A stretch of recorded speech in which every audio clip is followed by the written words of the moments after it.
Die Piloten also jetzt in der Aufwärmrunde und wir wollen für sie noch einmal durch die Startaufstellung gehen. Also Gregorio Lavilla, wie erwähnt, auf der Pole Position, der Spanier, der Spätbremser. Neben ihm der Führende in der Meisterschaft, Christer Lindholm, der Schwede, knapp geschlagen. Da ging es in den letzten Minuten immer hin und her um die Pole Position. Dann Udo Mark, der Furtwanger auf der Suzuki auf Platz 3, also ebenfalls in der ersten Startreihe. Und Jochen Schmid, der Meister des Jahres 95 auf der Werks Kawasaki in der ersten Startreihe.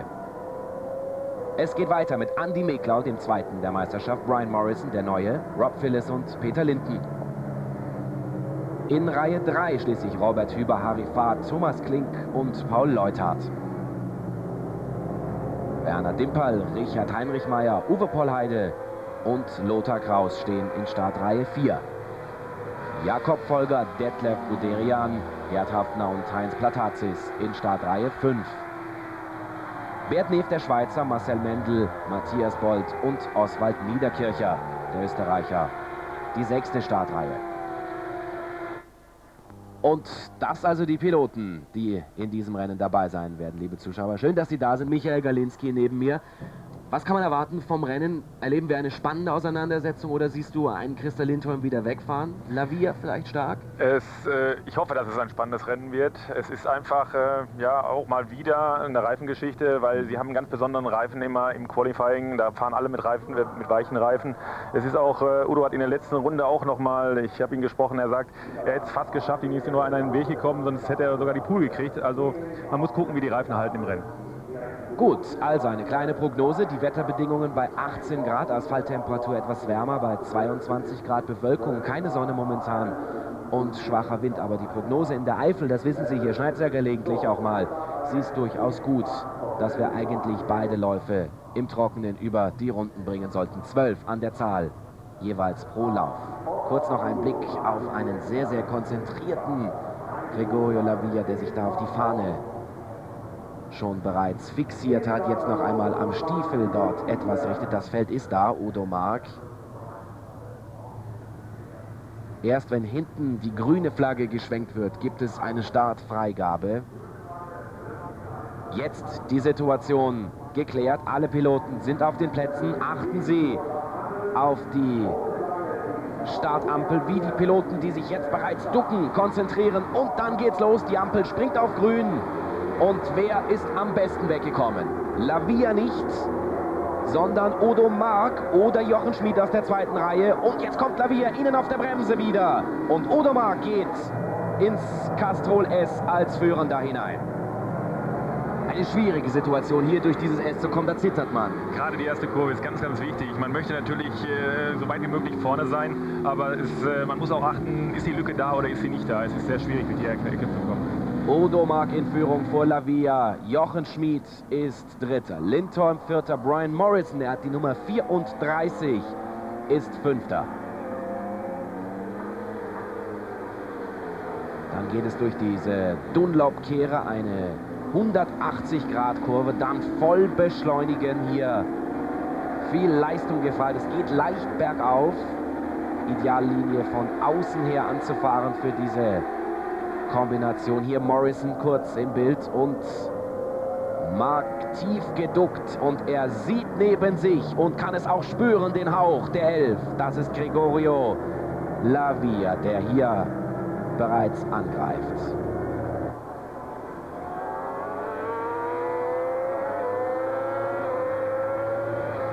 Also da hat Lavilla bereits Boden wieder gut gemacht, nachdem er nicht optimal weggekommen ist. Und jetzt greift er nach der Führung und das sollte reichen. Jawohl. Eine gute Stelle hier zum Überholen. Ja, ist eigentlich eine ideale Stelle und nach Start und Ziel ist die zweite Möglichkeit. Und man hat es schon gesehen, er hat sich optimal rangesaugt und hat sich praktisch Udo schon zurechtgelegt. Da hat er keine Chance mehr zu kontern. Also jetzt wieder der wagemutige Spanier in Führung. Die Spanier haben ja eine lange Tradition. Sito Pons, der zweimalige 250er Motorrad-Weltmeister. Jetzt die Kollegen Putsch und Checker, die ja für ihn fahren. Dann gibt es viele Nachwuchshelden, die in den spanischen Serien angreifen. Hier noch einmal dieses, tja, fast typische Überholmanöver. Riskierend wirklich das Letzte vor der Bremse einlenken zu diesem Vedol Z, muss man ja sagen. hat Lavia, der Mann mit der 11, die Führung übernommen. Udo Mark ist Zweiter, Jochen Schmid auf Platz 3, Lindholm, Morrison, Rob Philliss auf Platz 6, dann Thomas Klink, Peter Linden, Hüber, Dimpal, Fahrt, Kraus, Pollheide, Platazis sowie Beat Neef, das die ersten 15.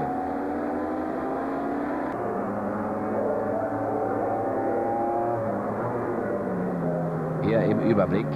Also Lavia hat verlorenes Terrain wieder gut gemacht beim Start. Da hat er ja eigentlich noch mehr Boden sogar verloren gehabt. Aber mit dieser Gewaltbremsung hat er gleich noch einmal 2, 3 Kollegen aufgeschnupft. Das Umschauen, das kann man natürlich tun. Problemlos. Sieht ein bisschen Luft. Auf dem Schirm sind das 0,19 Sekunden aktuell.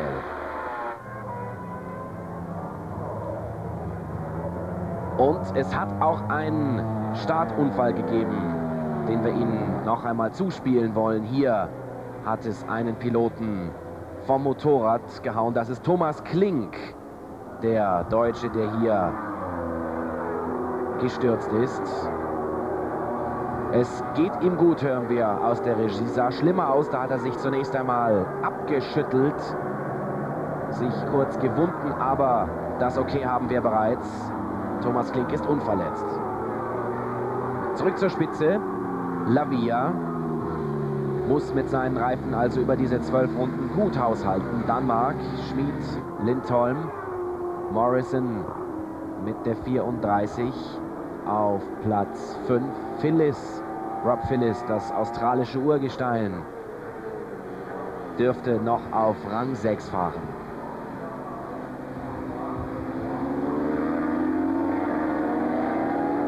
So, jetzt wollen wir eine Runde Technik für Sie zusammenfassen. Der Jochen, der kommt jetzt mit 246 am Anbremspunkt, jetzt genau vor dieser Kurve vom Castrol S, fährt in dieser Kurve mit 114,5 km/h und beschleunigt dann wieder hinauf auf 210 beim nächsten Anbremspunkt für runter zur Fortkurve. Genau, da fährt er jetzt runter zur Fortkurve und da wird eine Geschwindigkeit erreicht in der Kurve von 95,3, um dann wieder voll hoch zu beschleunigen bis im 5. Gang auf die Dunlop-Kehre zu, die dann im 2. Gang gefahren wird mit 89,3 km/h. Und Meklau versucht's in der Dunlop-Kehre. Uiuiui, war das knapp. Da hat Schmid aber richtig zugemacht. Ganz haariges Manöver. Ja, jetzt beschleunigt er wieder rauf. Das ist auch wichtig, viel den Schwung mitzunehmen für diese Links-Rechts-Kombination, die wirklich erhöht ist. In der Linkskurve fährt er 148,5, hat 10.582 Umdrehungen und kommt dann praktisch hoch, auch wieder bergauf auf die nächste Kurve und fährt diese Kurve dann mit 111,3 km/h. Dann geht es in die Bit-Kurve. Da muss auch wieder Schwung mitgenommen werden, weil es runter in den Hatzenbach geht mit 117,8. Da sehen wir gerade jetzt nochmal das Manöver, das war sehr optimistisch, oder? Wirklich haarig war. Da hat der Andi Glück, dass er da nicht wegrutscht. Da muss er sich sogar vom Motorrad heruntergleiten lassen, um den Sturz zu verhindern. Ja, jetzt ist Jochen schon wieder fast bei Start und Ziel. Diese Kurve, die letzte auf Start und Ziel drauf, die wird jetzt nochmal mit 93,8 und 7.700 Umdrehungen gefahren. Und jetzt wird wieder ein bisschen im letzten Gang, also im 6. Gang hochbeschleunigt, wobei er da die höchste Geschwindigkeit auf Start und Ziel erreicht, das ist 246,5. Und mittlerweile hat sich auch hier der Spielberger Andi Meklau an Jochen Schmid vorbeigeschoben. Meklau also jetzt auf Platz 4, seine Rundenzeiten 1,43,1. Lavia fährt 1,42,2, also es wird höchste Eisenbahn für Meklau hier, den Zug nach vorne nicht zu verpassen. Er fährt ja erst, das müssen Sie sich vorstellen, das 2. Mal in seinem Leben überhaupt rennmäßig auf dem Nürburgring. Im letzten Jahr war das 1. Mal hier. Er hat nie in der Superbike WM diesen Kurs kennengelernt. Da fährt man ja seit Jahren in Hockenheim. Ihm fehlt so ein bisschen der Abstimmungsvorsprung, den die Gegner haben, so erklärte er zumindest. Und im ersten Training, da lag er auch gleich mal im Kiesbeet, also Probleme für Meklau, der jetzt versuchen muss, nicht allzu viel Anschluss zu verlieren auf Christer Lindholm. Und auf den muss er ja sein Rennen ausrichten. Der liegt einen Platz vor ihm. Und auch der Gregorio Lavia, der seine schnellste Runde jetzt markiert mit 1,42,2. Er liegt ja hinter ihm in der Wertung. Auch den muss er natürlich unter Beobachtung halten. Also Meklau hat die Zeichen der Zeit erkannt und gibt jetzt hier gewaltig Gas, um den Anschluss nicht zu verpassen. Udo Mark wird ihm in der Gesamtwertung nicht mehr gefährlich werden können.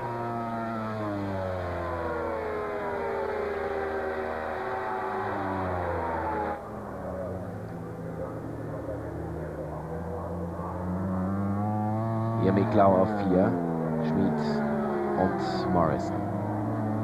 Hoffentlich hat der Gregorio Lavia da nicht sein Feuerwerk schon bei knapp jetzt der Rennhälfte verbrannt und verfeuert.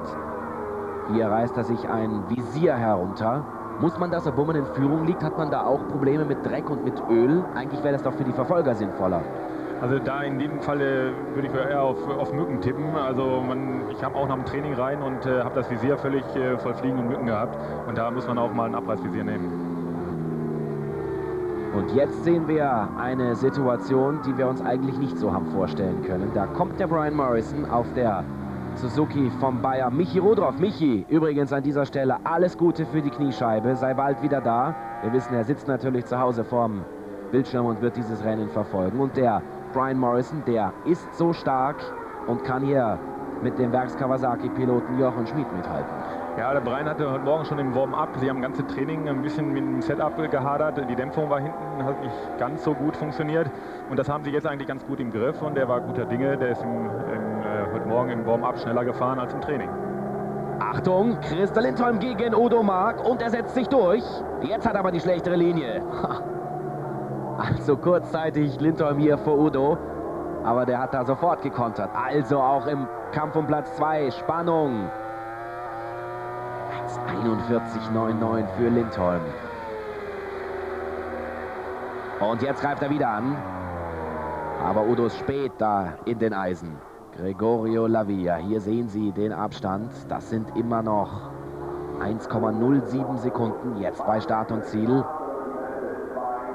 Mark beendet diese Runde wieder als Zweiter. Dann im Hintergrund Andy Miklau, Schmid und Morrison. Und jetzt sollte es allerdings reichen. Jawohl, Lindholm ist Zweiter.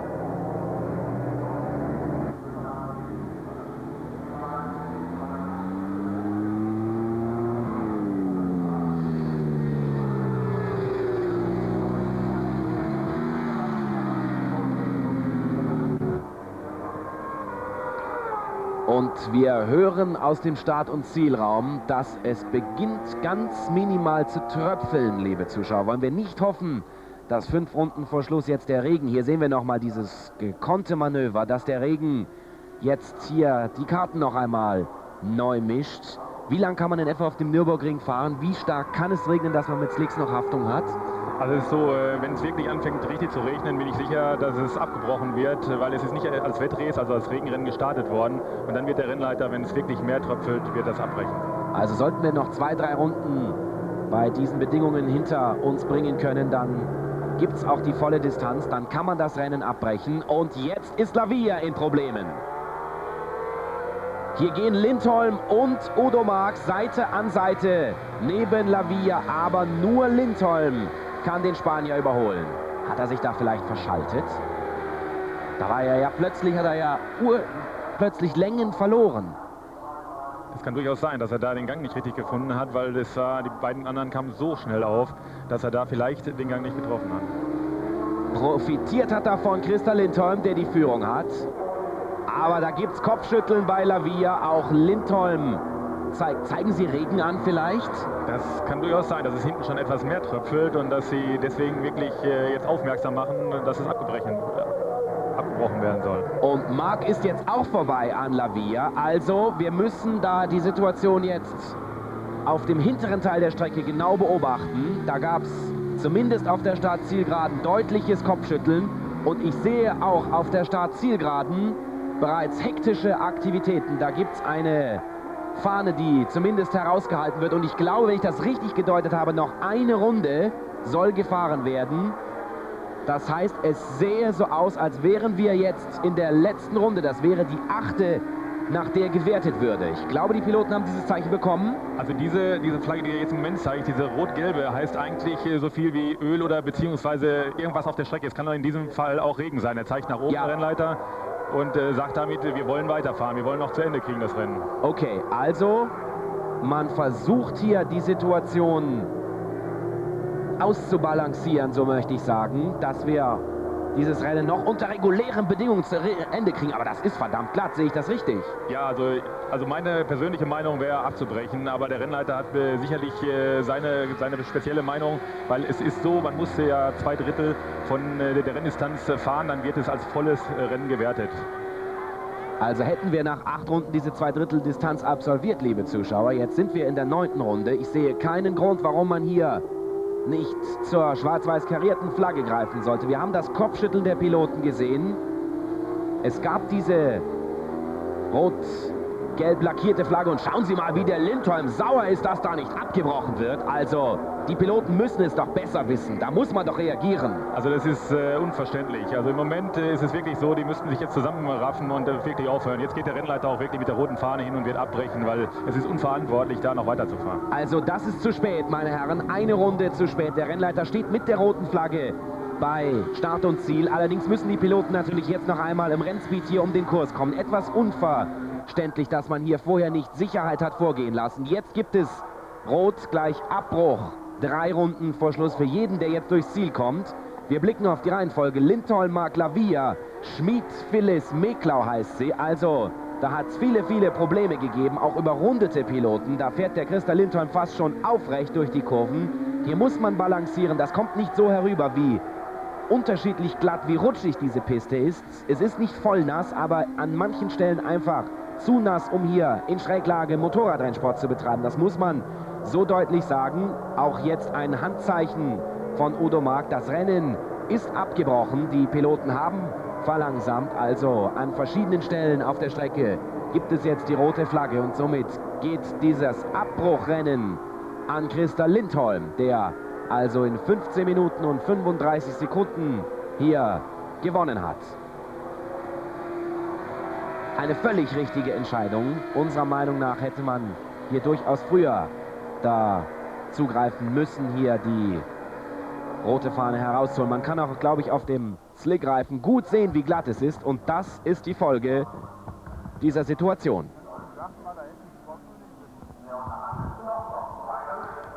Da liegen ja auch mehrere Piloten schon. Es hätte wirklich etwas eher abgebrochen werden können. Aber gut, von hier aus kann man es immer leichter sagen. Ich weiß nicht, was den Rennleiter so bewogen hat. Aber man sieht doch, wie sehr er empört ist, Herr Lindholm, und verständlicherweise. Ja, da gab es den Vogel, wenn ich das richtig aus der Hinterradperspektive erkannt habe. Ich wollte sagen, auf dem Slick kann man sogar diese leichte, nasse Lauffläche erkennen, gerade hinten. Also das ist wie auf Seife, kann man das so sagen? Kannst du das beschreiben? Wie fährt man mit einem Reifen ohne Profil auf nasser Strecke? Es ist so, wenn noch kein Wasser steht, wenn wirklich der Slick, der ist so heiß, er hat noch seine Temperatur, und wenn es dann kein Wasser auf der Straße steht, dann kann man schon mit dem noch fahren. Nur es ist hier ein Rennen, es geht im Renntempo rum und man verliert natürlich an Grip und ein bisschen unkontrolliert an Grip. Das heißt also, es wird ganz gefährlich und dann muss man einfach abbrechen. Lindholm, Mark und Lavia, die 3 haben Sie gesehen auf dem Podest. Andi Meklau wird Vierter und Jochen Schmid rettet einen 5. Rang ins Ziel. Es geht weiter mit Brian Morrison, Rob Phillips, Robert Hüber, Lothar Kraus und Beat Neef auf Platz 10. Und auch Punkte für Paul Leuthardt, Uwe Pollheide, Detlef Guderian, Gerd Hafner sowie Matthias Bolt.